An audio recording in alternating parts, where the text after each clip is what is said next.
cela fait déjà 50 ans que Bourvil est mort.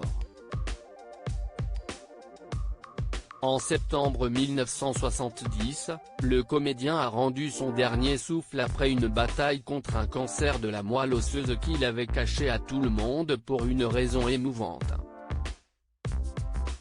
Il avait peur que les assurances ne l'empêchent de jouer. Il a d'ailleurs tourné ses derniers films avec des producteurs qui ont accepté de ne pas être couverts par les assurances. Mon père aimait jouer.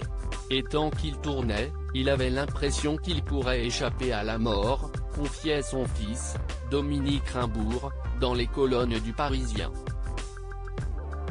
Comédien adoré des Français, Bourvil a toujours su rester un homme simple. Mon père pensait que si l'on se comportait correctement dans la vie, avec humanité, quel que soit son rang social, ou son niveau de fortune, on devient l'égal de tous les autres, expliquait son fils auprès de Ouest France. Il n'a jamais pris le melon, résume-t-il dans les colonnes de nos confrères. Et ce n'était pas un flambeur. Si est-il d'ailleurs en partie pour cela que Bourvil a toujours une place particulière dans le cœur des Français. Il a su jouer sur tous les registres, rappelle Dominique Rimbourg dans Ouest France.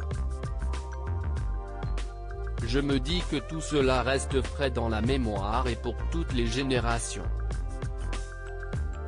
Preuve que le comédien a toujours su rester un homme simple, l'anecdote racontée par sa nièce, Gervaise. Si est-il lui qui m'a appris à nager. D'abord sur un tabouret, pour m'apprendre les gestes de la brasse. Il est toujours resté simple et proche des gens, confie-t-elle, nostalgique de son enfance passée auprès de Bourvil.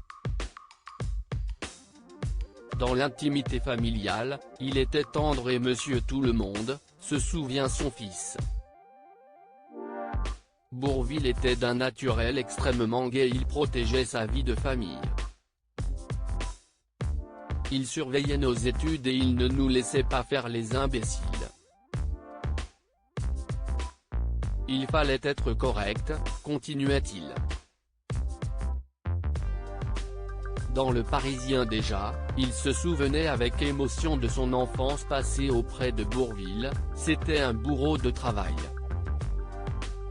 Quand j'étais tout petit, il tournait souvent des films pendant la journée et le soir, il était sur scène pour jouer La Route fleurie, qu'il a interprété 1300 fois entre 1951 et 1956.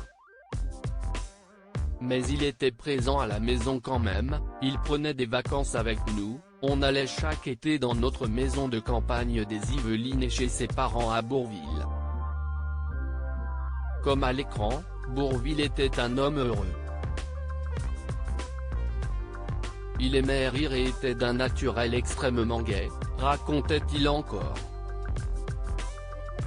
Un rien l'amusait, il avait la particularité de voir le comique derrière le tragique et, inversement, le tragique derrière le comique. Il avait une sensibilité très particulière.